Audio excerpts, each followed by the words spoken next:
theme for our conversation today is called The 4 Magic Words Men Love to Hear. Lisa, let's just get started with this yummy content that you have for us. What are these 4 magic words that men love to hear? There's 2 phrases. One is 4 words and one is 6. And the 4-word one is, I need your help. That sounds pretty simple, doesn't it? Mm-hmm. And the 6-word one is, could you do me a favor? Mm.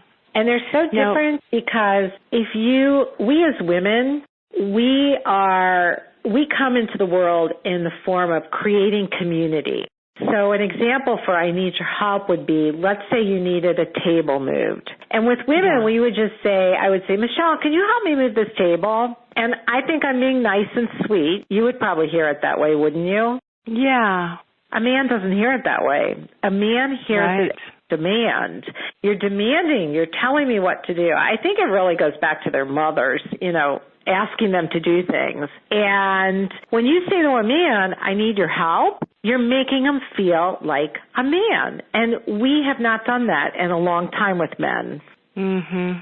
You're asking in a way that they can hear it, right? You're asking in a way that taps into their masculine energy of wanting to provide nice things for you or to be of help or assistance or to use their masculine strength or energy, and it comes across totally differently than it might to us as women when you ask in that way, right? Right. So can I give you an example? Please. I'll share a really funny story that happened to me on an airplane. I was coming back from the West Coast, and I live in the Midwest, and it was a pretty long flight. And somehow no one was in the middle seat, which was like the biggest blessing in the world. But you know how that goes. You know what I mean by that? Someone was at the window and I was at the aisle, and the male flight attendant comes down the aisle. I was like starving. I was almost on the point of like my blood sugar dropping. And so I looked up at him and I said, I need your help. I am starving and I need something that has more protein and fat in it. Which of those tapas would you suggest? So he could not help me enough the entire flight. The girl next to me says to me, does he know you? And I said, I've never met him before. She said, what did you do? Because I plugged into what men are coded for. Their DNA coding is to make you feel safe, protected, and provided for to the best of their ability. Mm. And she was like floored. This girl was floored. And he stepped up to totally help me. Yeah, that's so cute, and that's such a perfect example of what you're talking about. I have at times invited some of my clients to interact with men by just going like to a Home Depot or a home improvement type store, like on a Saturday morning, and just practice asking men for some help about some household issue that they may have. And I did this a few times as a single woman myself, just to get my confidence up and get used to interacting in men in this way. I might go, for example, to Home Depot and say, I've noticed that there's more spiders coming into my house now that it's fall, and I wonder if you could please help me. I'm not quite sure what to do. Do you have any ideas? And I had men that would cross the entire Home Depot store and walk me down to an aisle and show me what they would suggest and talk to me about the options. And these weren't even necessarily men that were single or that I was interested in. I was just practicing in kind of learning how to ask and how to graciously receive help from men, because I think so many of us become so independent and strong that that's actually a skill we have to learn. It is a skill we have to learn. This topic is one of my passions because I used to be unbelievably good at emasculating men. And I didn't know what that meant. Like between my 2 husbands, I had a boyfriend say to me, you don't know how to let a man be a man. And I'm thinking, I always got along well with men. What in the world is he talking about? And then I had my second husband say to me, you emasculated me. And I thought I had done everything in my power to give to him. And that is how you can emasculate a man, is by overgiving too much for them. Yes. Giving too much, too fast, too soon, especially, and that happens so often in the early stages of a relationship, and it's emasculating, and it oftentimes takes a man's motivation away. Unfortunately, we're making a bunch of lazy men out there, too. Right. When I have clients come to me, and I was this way too. I was very proud of all I could do. I was like, I am woman, let me roar, and I can do it just as fast as you, if not better. And truthfully, we as women often can do it faster and better because men are so single-focused. They almost can't see everything else. Well, they can't see most of them. Some can, but most can't. And what I was doing was I was stepping on men to do things, and it doesn't make men feel good. And the relationship I'm in now, I've used everything I've learned, and it is a learned skill. Very few of us are born with this. Some of us had mothers that may have done this, and that's how they learned. And the man I'm with now, he says to me, "Thank you. You make me feel like such a man." He literally says that. And it's really, and what it's done for me is I love being in my femininity. I did not realize what I was missing when I was stepping on men to get ahead. And you don't have to step on them to get ahead of them. The real key is to get in cooperation with them as well, but to get them to feel their masculinity so they will come to the table and cooperate. Yeah, I think this is such a powerful, powerful principle that you're talking about here. And in many ways, you're right. We, as women, particularly as we get a little older and if we've been single and have had to support ourselves and take care of ourselves and perhaps have excelled in our careers, we do kind of get that I am woman, hear me roar mentality, and in part it's been out of necessity because we've had to do some of these things, and so it can be really challenging for so many women, particularly successful career women, to shift back into that feminine role and to be able to graciously receive the gifts that a man has to give. I agree, and I feel that one of the things that is happening is that we fear we're giving up something. This is such a hot topic. When I write about it either on my blog or on Huffington Post, I hear so many comments about this. Women get angry with me because they're afraid that they're giving up something, and men say, listen, because this is how we are. If you want to be with us, we need to feel like men in your lives. And some of my clients have been pretty big CEOs in their companies they've been with. They're pretty, top salespeople. And I had a client that she was dealing with a CEO in a corporation, a top CEO in a corporation. And when I taught her this for dating, she got literally nauseated because she had always dressed in the man suit, the black skirt, black jacket. She would go in with facts and figures, and she would, like men would do, she would push hard against the man to get him to relent and to give her what she wanted. And what happens is she was coming from her masculine side. The man viewed her as a competitor, only in a woman's body. And what happens when men compete is they want to win. And he never let her win. So she really needed to get this. Their company needed it, and she was banging her head against the wall, and she decided to take everything that I had taught her with dating about men. She dressed in more feminine clothing, not provocative clothing. She just came in softer, not in the black and white or the navy and white suit. She did not come in with a briefcase. She came in with a folder of her papers. She did not get all these facts and figures together. She walked in. She said to the head of the CEO, they shook hands. She said, I really need your help. I need to figure out, and she told him whatever it was, and within 5 minutes the deal was sealed. And when men help you, watch what happens to them. Their chest puffs up. Like you talked about the Home Depot men walking all around. They are happy to help women. It's like they're made for this. But we weren't taught this. We thought it took something away from us to have a man help us. And it actually doesn't. It enhances our lives, and it works in dating, and it works at work, too. why do you think it is that women so often have this perception that we're giving up something? Like you said, when you write about this on your blog or on the Huffington Post, that you get some fairly extreme reactions and comments. Why do you think that is so prevalent, Lisa? Well, I think it goes back in the 50s, 30s, 40s, and 50s. There was a time where women had to fill in the workplace when men went to war. But otherwise, women were very much second-class citizens in this country. They had men doing everything for them, but they couldn't get college educations. Women couldn't get the jobs that they wanted. They weren't recognized for the intelligence that they had. And then along came women's lib, and it was phenomenal for opening doors for women. But it kind of put us in this position, both men and women, of where are our roles now? Nobody knew where their roles were anymore. Like when you walk in through a door, we went through a phase.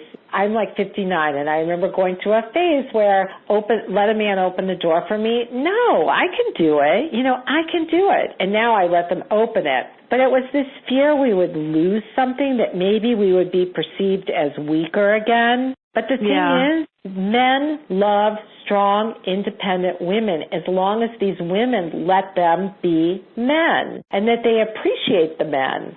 They're okay with women. The majority are okay with women being very, very successful. They're proud of them. And maybe that's part of what we don't understand is we can still have our success. I think women are afraid I have to give all that up so he can be the most important one. And it's not like that at all. They want you, they're happy, they're proud of you to have you on their arm and to introduce you as this woman who's successful. They just want to still be allowed to be a man, and that's to give to you and make you happy. Right. Yeah, one of the things my husband has said to me before, which I often think about, is he says that men are not intimidated by successful women, but they are sometimes put off by invulnerable women. Yes.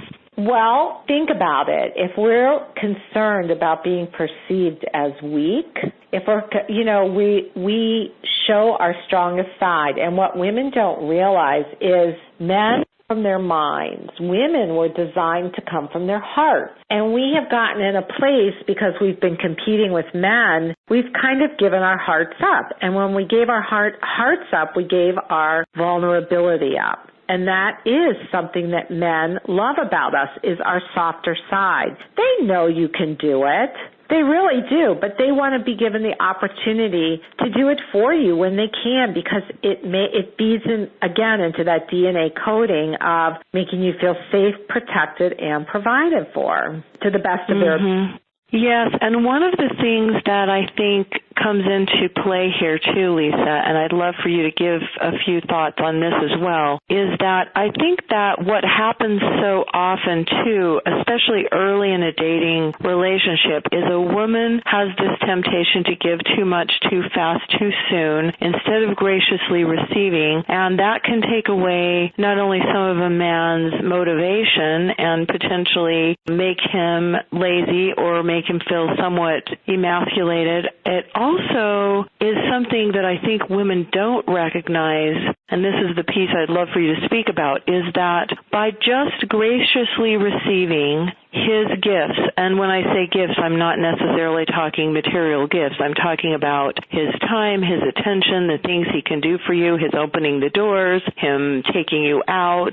him treating you like a woman and having that opportunity to be in his masculine energy. The part I think that women miss is that just by graciously receiving his gifts and by acknowledging and appreciating what he's doing for you, you are already giving him everything that you need. You don't need to be doing all this extra giving too much too fast too soon, whether it be gifts or pursuing him or sex. You don't have to be doing that so fast.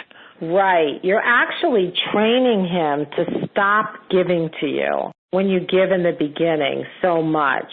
And women feel that it's their job to give. Women really My clients will say to me, I'm so proud that I can, that I give. I'm such a giver. I really just want a man to give to. And to a man, that's kind of scary because most women, when they give, they want to change the guy. They're sort of given to change the guy or to get love from the guy. And the over-giving makes a man feel less than a man.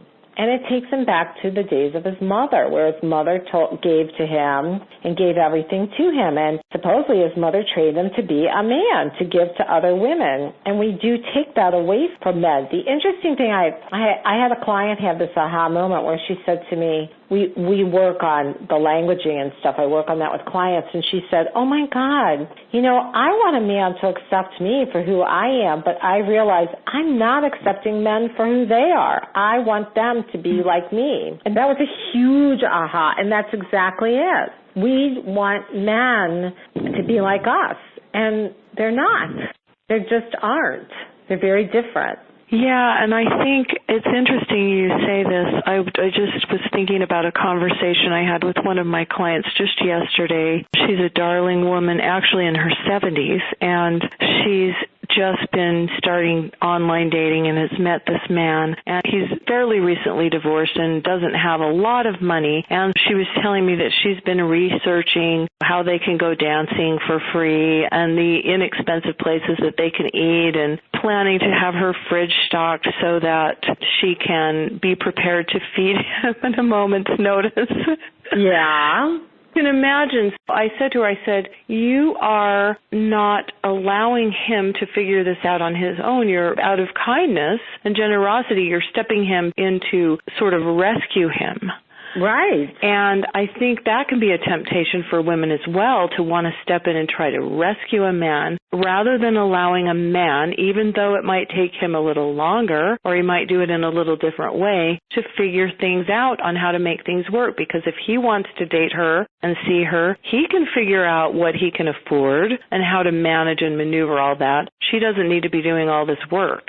Right. So I agree. And I have women say to me, so should I offer to pay half the check, for a first date? And this falls into that too. And I said, no. A man asked you out. And if he asks you out again, just like you said, he's going to ask you out in a way that, and provide for you what he can do. I usually say to women, let him do the first 3 dates. Let him do the meet and greet and 2 dates. And then if you think you're going towards a relationship, make him dinner. But then let him pay for what he wants. Now, some men will say, great, if you want to pay half, we can do more things. There are men like that. But there are other men that will say, no, I want to do it within my budget. But at least let him do it in the very beginning, because it makes him feel like he's giving to you. And the giving needs to be on his side more than your side as a woman. The woman can give too, but it needs to be weighted more, where let him give 55% and you give 45%. Yeah, I agree completely. I absolutely agree that a man should be allowed to step up and to provide what he can. And if he's offering and if he's asking a woman out, he's going to ask her out to a place that fits within his means and within his budget. Mm-hmm. And I also believe, Lisa, that men in part develop romantic feelings for a woman by investing in the relationship. And I'm not just talking about financially investing in the relationship, but investing his time, his energy, his effort in planning something and figuring these details out and deciding what he can offer her and what he can provide. And if we step right in, like the client I was sharing a little bit about earlier, if we step in and want to rescue or want to immediately offer up half, it almost sets up a dynamic that can be hard to overcome later on in the relationship. In other words, I think those early stages are so essential because it really can set the tone for the whole rest of the relationship. I agree. And what I also find interesting, so in women in their later 40s and on up, we were taught everything should be equal. And that's where that comes from. I've noticed, though, with younger girls in their 20s, younger women in their 20s and 30s and early 40s, they'll let guys give to them. They'll let guys buy them drinks. They'll let guys buy them dinners. They don't think twice about it. And it's so interesting because their mothers were the mothers that were taught everything has to be equal. Like, you can look at our daughters, and you can see they're more willing to come from a place of receiving. And some of that may be the way that they were brought up, where they were given quite a bit from, boomer parents or the top of the Gen Xers. But it's, and they learn to receive. Whereas, the older you got, you were taught not to receive, but to split everything and be equal. And that's what takes away a man's manliness. Yeah, you're right. I think this is such an important topic and one that really, really is worth considering, especially if you are finding your dating relationships not moving forward or not turning into second dates, or you just can't figure out why they tend to end up being more friends or more businessy type relationships. I think a lot can depend upon what's going on in some of these early dynamics. I agree. And also the amount of aggression you put into it. So men really do 90% of the time, or even 99%, they need to pursue you. There are some men that will, you can write to, and they love it, and you can create a relationship. But that's far and few between. The real thing is they need to find you attractive, and then they need to pursue you. So women say, so do I just do nothing online? And I would say, no, favor men, because you still have to let men know you're interested. It's like in the older generation, they had a great way to do that. When everyone used handkerchiefs and a woman dropped her handkerchief, I love the I Love Lucy, where she pretends to be someone else, and Ricky supposedly doesn't recognize her, and she drops, but he does, but she drops her handkerchief, and he picks it up and starts flirting with her. She chose him. She actually chose him without being aggressive, but if that was the way a man would, if you dropped it, you told a man, I'm interested in you, and a man, if he was interested back from looking at you, would talk to you, and if not, he would pick it up and keep walking on. And online dating is the same way. You don't want to pursue these guys or be aggressive, like giving your phone number right away. You want to favor them. When you favor them, then they know you're interested. And when you say, here's my phone number, call me, that too is too aggressive. You have to let them offer it first. Right. But the thing is, what women don't realize is you do have the power there. Because once they do ask you out, it's we as women that have the power to say yes or no. And that's pretty scary for men. That's tough. It has to be, doesn't it? Yeah, they're constantly rejected.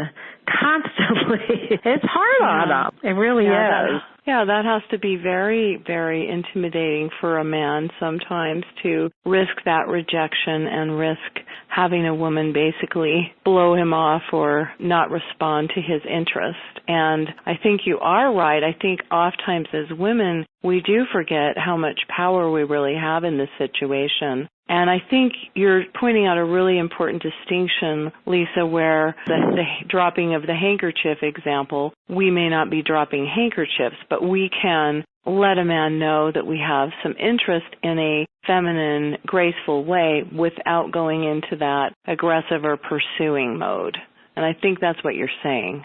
That is what I'm saying, exactly, Michelle, because when you're in the aggressive mode, you actually turn men off. And most women really do want alpha men. I've had a lot of alpha women, meaning women are coming from their more masculine side versus from their girly girl side, who were with beta men. And a beta male is a male that's going to let you take control. And they really didn't like it. They really wanted a man who would take control and make them feel safe, protected, and provided for, even though they could provide for themselves and even though they could make themselves feel safe. They just didn't want to make all the decisions together. But what happens is we want this alpha man, and then we want total control because we've had all the control in our lives up to now, and there's our fear again. We're going to give something up versus negotiating and working through things together. Yeah, and it's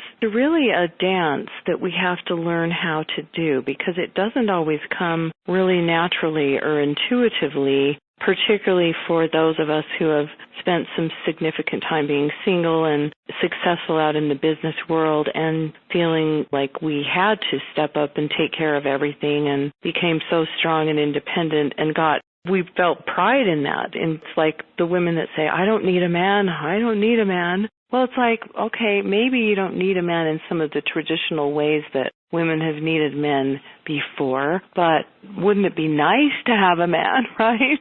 Right. And it would. And they're more than just someone to go to the movies or have a companion with. They're wonderful for that. But male energy is wonderful to be around. And I loved when you said earlier you went to Home Depot and practiced. Mm-hmm. Women are usually around women. If they're single, they're not around that many men unless they're dating. And you do want to learn to practice with men wherever you are. Like if you're at the grocery store and you look at the guy with the produce and you say, could you do me a favor? Could you help me pick out, you want to practice that. Or you can't reach something on the shelf. They ask a man there, I need your help. Could you reach for this? The key is to start to get in the mode of asking for help and that you feel okay asking for help. And the other thing is that I suggest women do, and there's some people that don't agree with me on this, but I think it's really important, is if you can have male friends, it's really good while you're single to have a way to be around male energy. And male friends you can still go to the movies with, you can still do things with, and it's nice having the male perspective, but having male friends, it gets you around that energy, and you can practice up a storm with them, and they'll be happy to help. Right. It's a safe place to practice. And I just was thinking back to where you were talking about how this really is part of our DNA. And I had a little flashback to a story a friend of mine told me recently, and she was going to do a presentation at an elementary school, of all things, for the teachers there. And she pulled up with her car, and she had some boxes and some things that she needed to have carried in, and it just happened to be recess at the time she arrived, and she kind of pulled around this back parking lot, and she pulled up, and she was gathering some attention from some of the kids, and some of the kids asked her who she was and what she was there for, and she said that they could see she had quite a bit to carry in, and she said these little 7- and 8-year-old boys were asking if they could help carry her stuff in to the school. And she said it was so amazing because she said they were just like these little men with carrying their little boxes and little things into the school. They were so proud. They're puffing out their little chests, so happy to be helping her. And I thought that was just the cutest little story. And I thought, it is in their DNA. It really is in their DNA. I had a computer guy helping me out. I have an older one now, but I had a 30-year-old alpha male guy doing my website for a while. And I took this attitude of, hey, I'm your boss. All that I teach, and I had to learn this again. We all have to always learn again. We have to keep learning and keep practicing. And I took this attitude, this woman's Libby attitude of, I'm your boss and you should be listening to me. I got pretty demanding with him, and I said, you cannot leave until this is done. You promised me it would be done. He's 30 years old, and he says to me, you can't talk to me this way. So, wow. Yeah, and I'm thinking, what do you mean I can't talk to you this way? I'm your boss. Okay, the DNA thing. Men don't want to be controlled. When you make demands of them, they will push back at you. They see you as their mother. And we were at a standstill. We got into a competition is what we did of who was going to win here. So I learned so much from that. So he was 30. After that, I learned to say to him, Chris, I need your help. Could you help me out? Anytime I asked that, he did everything possible to help me. And then every time, whatever he did, I would say, thank you. I so appreciate it. And you could just see his chest puff up. So a difference was, take it a year later, and we got down to a deadline. And again, he had a date. He was a real ugly kind of guy. And this time I said to him, instead of saying, I'm your boss, you should listen, I said, I need your help. We're supposed to launch this tomorrow. He got up really early on a Saturday morning, and we got this finished. And the difference was in the way I asked. And this, the way you come across to men of all ages is a huge difference. If you're going to tell them what to do, they are not going to do it. But if you ask them in a way that gets them to be your hero, they're going to do everything to be your hero, no matter what age they are. Those little boys did it with the boxes. My IT computer guy did it with me. The guy I'm with, he does it. They want to be your hero. That's what a man wants to be for you.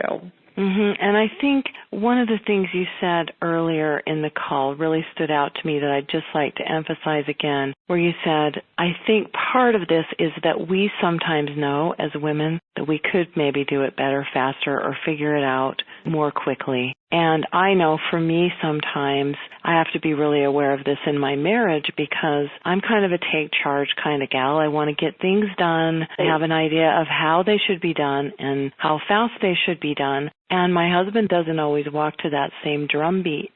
And a recent example is there were some sprinklers in our yard that weren't working. We actually had kind of a geyser going in the backyard, and they needed to be fixed. And I told him about it, and he said he would take care of it. And a few days later, it still hadn't been taken care of. The lawn was drying up. The geyser was going off when the sprinklers were on. I was kind of frustrated, and there was this part of me that thought, I know I could call up this sprinkler repair place. They'd come out here in the next day and take care of this. And I thought, well, he said he's going to do this, and I really need to figure out what's going on here. So I spoke with him about it when he came home from work that night, and he told me, he said, I kind of thought I knew what I was doing, but I don't really know what I was doing, and I've been watching YouTube videos on fixing sprinklers so that I can figure out what parts to get and how to fix it.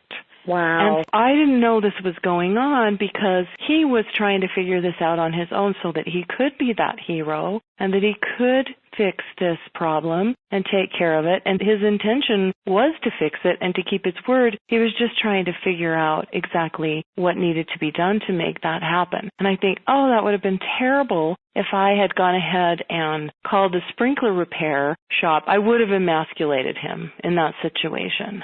Right. That's a perfect example. I have one similar. I was dating at one time a man who was 11 years older than me, and he had been an electrical engineer, traveled the world, being an engineer, and he really understood electricity, and he offered to do my dimmers. He said, I think they need changing. So we as women, we feel we know how to do everything, even when we don't. We have our own little book of rules of how to do it. And I went up to him. He is intensely into this wiring, and I say, are you sure that wire goes with this wire? As if I knew anything about electricity. Nothing except how to get hurt. If I opened up if I was doing that, I would have problems. So he turns around very sweetly. He touches my face and he says to me, Lisa, you have to let me do my job because if you don't, I'm never going to do another thing for you. And that's what he's saying too. And he taught me to let go of having to micromanage everything. And that's what we do because it makes us feel safe. Yeah. That's what's at the core of it. It makes us feel safe if we feel like we've got control. That's right. And so for us to feel safe, we don't have the patience to let that man be a man. You were running low on patience with the sprinklers, and I was trying to micromanage the electric I knew nothing about. And in the meantime, like you said, both these men could have easily been emasculated versus letting them do their job, letting them be the hero, and they sometimes don't do it right, but most of the time they do.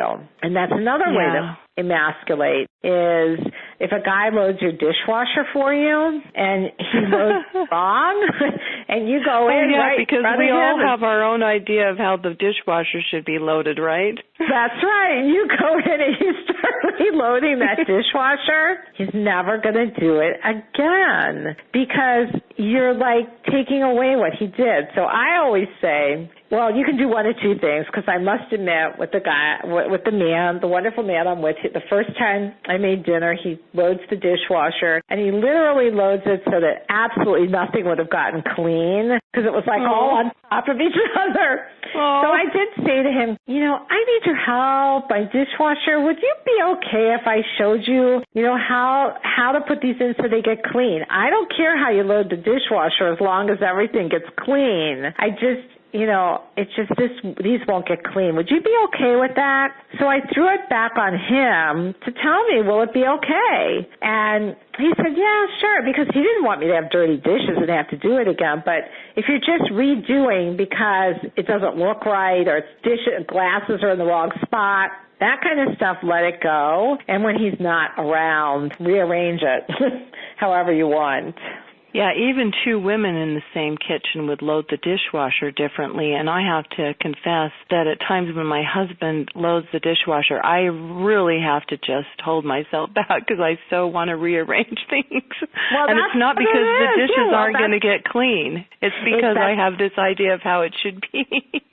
Well, that's why I said to him, would you mind if I just showed you how so these will get clean? I said, if it's like this, it's going to have to go through again. But I threw it back into his lap, and I didn't demean him. And I also said, thank you so much. I really appreciate you doing this. But I have this weird dishwasher that just cleans funny, and would you be okay with it? The thing about it is, if you want him to be your hero, you want to ask. You want to get him to agree to be your hero. He doesn't want to be put down. So if I had just said, this is loaded wrong, and it's not going to get clean, and, he would have said, I'm never doing this again for you. Goodbye. But he's loaded the dishwasher lots of times since, because I made him feel okay, and that he didn't do anything wrong. It was the dishwasher. Yes, I just had a flashback as you were speaking about the early days of my marriage about 8 years ago, and I can't remember specifically what it was that I had asked my husband to do, but he was doing it, but he wasn't doing it quite in the way that I thought it should be done. So it goes back to this dishwasher example, and I said something to him about it, and he said, you can ask me to do something, and I'll do it, but you can't also tell me how to do it. Right. He was saying, I'm willing to honor your request. I'm really willing to help you. And see, I thought I was doing so well because I was asking him for his help. But where I got it wrong is then once he started doing it, then I started telling him how to do it. That's the rule book and the electric that I was helping that guy with. And even a little bit of the dishwasher thing that I did with the guy, I've been with. But it really does have to do with, in a way, we would want to be asked, would you be okay if I shared with you, something quirky about this dishwasher? Then they're happy to accommodate you. They're happy to help you because you're not telling them how to reload it. You're just sharing something quirky about your dishwasher. Does that make sense? Or about your electric or about your whatever it is. Can I just share this with you? But you're asking permission to share it. Well, it feels totally different. Yeah, it feels totally different when you say it that way. It's not about them or putting down what they're doing or making them feel like they're wrong. It's an invitation to, again, have them help you with the quirky dishwasher. Right. That's what it's about. And I also think men and women sometimes have different levels of what clean is and what's important. To me and my husband, clean, there's not the exact same definition of clean, right?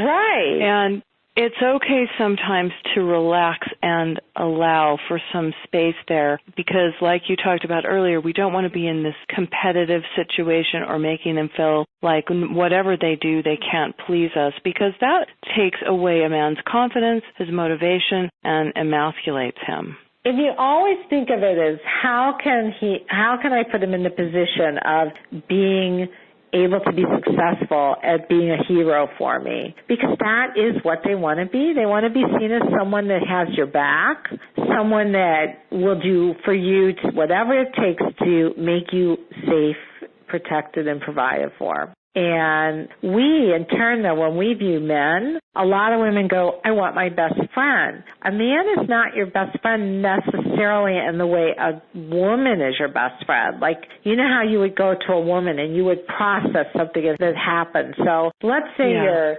daughter's friend that you've known forever just broke up with her boyfriend, and this whole long story, and you go to a woman in your life and you can process it together and come up with all kinds of solutions between the two of you. But you go to a man with this, watch his eyes glaze over because it has nothing to do with you. He can't figure out, what do I need to fix for her to make her happy? Because there's nothing, you just want to talk.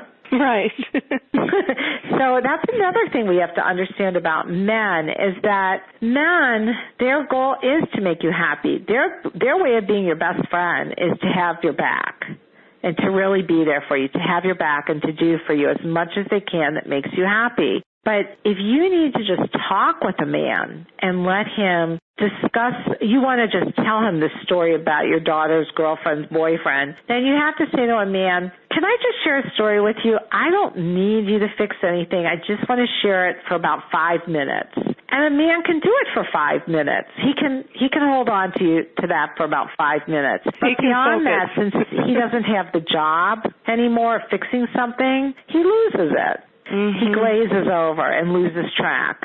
Yeah, I think that's so interesting what you're talking about there and so important for us as women to understand. And I love the question that you posed there. I'm not quite sure I can rephrase it where you said, how can I set him up or how can I help him to succeed in being my hero? Yeah. If we have that question in the back of our minds in our interactions with men, wow, could that transform everything, right? You are actually so much more powerful when you come from this side than you are when you're trying to outshine a man. Because a man is wired to win when he's competing. Yeah, and that competitive energy sometimes can work well in the professional world, in our workplace. It doesn't typically work well at all in our love lives, right? And even in the workplace, like I gave the example of before with the woman that had to deal with the CEO, when you ask men for cooperation in the workplace by I need your help, you're not seen as weak doing that. You're seen as let me help you to make it better for you. It's the same thing. There shouldn't necessarily have to be a switch that has to turn off between work and home. It can be, you can use this in both places to get ahead, and men will help you get ahead. Whereas if you compete with them, they're going to leave you in the dust. If you, ask for their help, and they're going to help you get ahead. Yeah, I guess just from my 25 plus years in corporate America, it did feel competitive at times, and maybe it was because I didn't know some of these things that I now understand as well as I do. And for me, it did feel like there was a shift. Like I had to consciously shift from being in that really masculine kind of competitive energy because I was in sales and marketing, and I would sit in meetings where I was the only woman, and it did feel like I had to make a shift. And yet I recognize what you're saying, how powerful this could also be in the workplace. Right, because you'll get them working with you and helping you succeed versus feeling they have to compete and beat you at whatever it is you're going for together. And I've heard it work again and again and again. I've seen it work in the workplace. If you come from your true feminine power is getting him to still be the hero in the workplace. And it's not about competing with a man. It really isn't. Yeah, it becomes a more collaborative and supportive environment. For sure. Right, and each of you has wonderful things to offer. Men are more single-focused, and women can see like a wider expanse of things. So like if in the business world, if you're in a meeting and you're in partnership with a man, he has the ability to single-focus out that task, but he cannot always recognize how people are taking it in. You can. And he can look at if you were the one giving the speech, and you will be able to, again, see how people are reacting, but he can help you hone in on where you need to be. Like, we have a tendency to go off in 89 directions, and men can't follow that. but he can help you focus in and get you more directed so you keep, the people in the room, their attention better. Right. We really do complement each other when we allow it. Yeah, and I think that word complement is really kind of the essence of what we're talking about here, being in a place of complementing each other and working with each other's DNA and strengths and natural ways of being, and rather than being in that place of competition. Right. If we were to sum things up, that one word might sum things up as far as what we're really talking about here. Right. We can so complement. And when you get into relationships, too, it's not about completing each other. It's also there about complementing each other. Like I always said, I wanted a man to be the icing on the cake, meaning he just made the cake taste better with the icing on it. But I didn't want him to be the cake. I didn't want him to be one of the layers of the cake. I wanted him to complement my life. And that's how I should be for his as well. Yeah, thank you, Lisa. Before we wrap up today, Lisa, I just wonder if there's just another little nugget or thought of wisdom that you'd like to share. I would love to. And this is about when you go on a date and a different way to look at a date. Does that sound like it would be helpful? So most of us go on a date and we have this imaginary resume in our head, and it's of he has to meet these requirements for me to ever go out with him again. And one of the reasons we think no men are out there to date is because we knock good men out on a first date by having this imaginary resume in our heads. So a really great way to make a date a lot more fun and a lot more successful on the first date, throw the resume away. Get to know someone. Go on a date with your only goal of meeting someone new and interesting, and that you're going to find out one thing that you may have never known before about a man or about life or about something in the world that this man shares with you. It's a lot more fun than trying to figure out how much money he makes and whether he has a Lexus or a Toyota or, these kinds of things on a date. So it also makes dating more successful. Instead of going on a date that almost always fails because hardly anyone can meet, your resume requirements, you're always succeeding because whether the date moves to a second date or doesn't, you still got to meet someone new and interesting in this world. And you got to learn something new. And that's huge. That's really huge. And that's what will make dating a lot more fun and easier, is by going on a date with that attitude versus resume building on the date. Yeah, I really love that, Lisa, and thank you for sharing that, being present and being in the moment and not trying to check off all those boxes. Right. Resume, I think that can make, like you said, it sets you up to be successful and to have a positive experience no matter the outcome for the date. I love that piece of wisdom. Thank you. So thank you for sharing that, and thank you so much for sharing so generously of your wisdom today. And I want to also thank each of you for being here with us today. And we encourage you to consider implementing the ideas that resonate with you. For now, Lisa and I are both sending you lots of love, many blessings, and wishing you happiness as you get ready for your right guy. Bye-bye for now.